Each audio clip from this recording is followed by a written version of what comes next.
Hi guys, this is Angela. Today I'll be drawing a concept painting from Kiki's delivery service and explain to you guys how I interpret colors from a reference photo. The first thing I do is to analyze the reference. This painting depicts a scene during sunset. The sun is very low and we see a gradient in the sky from light yellow to sky blue. Perhaps it's to complement the yellow in the sky, or that the warmth from the sunset is creating an effect on the shadow color. The cast shadow appears purple. Pay attention to all the shadow shapes and colors in the reference. Choose colors based on what color each element is when it's lit and what color it becomes when it's in shadow.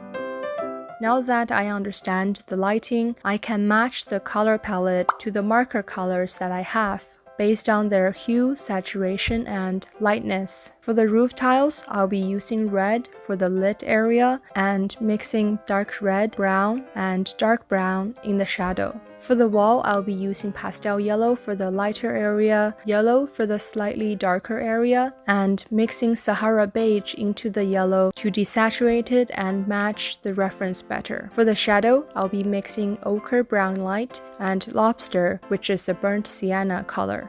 Next, for the dark timber framing, the lit portion, I'll be using violet with brown to get a muted dark color, and I'll be using dark brown for the areas in shadow. For the pavement or the road, which is mostly in shadow, I'll be using blue-violet pastel, blending pastel purple for lighter area and adding in violet for darker area. The small patch that's lit on the right side will probably be a mix of beige and Sahara beige.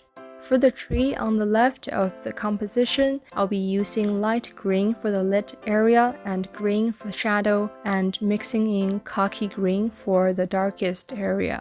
For windows and dark details in the painting, I'll be using turquoise and blue from Posca, which is a very saturated true blue, and finally navy blue for any area close to black. For the gradient in the sky, to match the reference, I'll be using a range of colors from beige to pastel yellow, vanilla pastel, which is the lightest yellow that I have. I'll be blending in pink and lilac pastel in the transition area, and finally light blue and sky blue towards the right side of the gradient. As for the clouds in the sky, I'll be leaving the paper white for the highlights in the ones against the blue sky and adding in peach pastel and skin pastel to create the light orange shadow. For the clouds against the yellow portion of the sky, I'll be mixing lilac pastel and pastel purple. I think the reason why the clouds are these colors is because they are complementary colors to the sky colors they are against. Two additional markers that will come in handy will be gray-blue light from Molotow and gray from Posca, which is a slightly darker gray. These two gray markers can help me mute the colors of the more saturated markers in areas that needs to be toned down. And lastly, I have white and black in both extra fine tip and medium tip. The medium tip white will be helpful for blending that's needed in the sky, and the black can be used to create extra contrast in areas needed. I would need the extra fine tip white to refine the windows and small detail on the roof, and the extra fine tip black will be used to refine the fire hydrant and street lamp. Hopefully my breakdown for this video is helpful. Now I'll start drawing and you will be able to see how exactly I use these colors that I planned out.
When I was finishing this drawing, it was getting really dark and I forgot to add in the windows. I eventually did add them, and here it is how it looks finished.